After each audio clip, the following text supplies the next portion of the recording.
ठरली आहे 5 जुलै, वेळ सकाळी 10 वाजता, ठिकाण NSCI डोम, वरळी, मुंबई. एक दोन नव्हे तर तब्बल 19 वर्षांनी उद्धव ठाकरे आणि राज ठाकरे एका मंचावर दिसणार आहेत. निमित्त आहे विजयी मेळाव्याचं. पहिलीपासून हिंदी शिकवण्याबाबतचे दोन्ही GR राज्य सरकारनं मागे घेतले.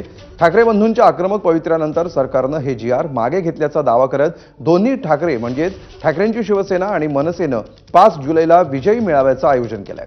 दरम्यान मराठी जनांनी सरकारला नमवलं, आम्ही फक्त मेळाव्याचे आयोजक आहोत अशा आशयाचं पत्रक दोन्ही पक्षांनी संयुक्तरित्या प्रसिद्ध केलंय. विशेष म्हणजे राज ठाकरे आणि उद्धव ठाकरे यांचं आमंत्रित म्हणून या पत्रकावर नाव छापण्यात आलंय.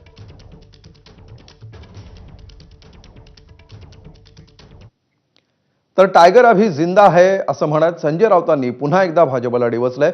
तसंच फडणवीस, मोदी आणि शहांना देखील मेळाव्याचं निमंत्रण देणार असल्याचं राऊतांनी म्हटलंय. या ट्विटचा अर्थ काय असणार? सकाळी उठल्यावरती आपण आपल्या प्रिय माणसांना जय महाराष्ट्र करतो आणि सांगतो की महाराष्ट्र आणि शिवसेनेचे वाघ जिवंत आहेत. टायगर है भी जिंदे है, सब जिंदा है जगह जगह पे.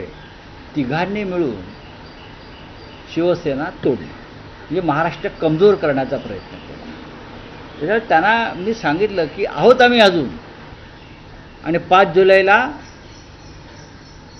मराठी विजय दिवस जो आहे त्याचं त्यांनाही आम्ही आमंत्रण देणार आहोत, किंवा त्यांनी बघावं हा विजय दिवसाचा सोहळा काय आहे 5 जुलैला.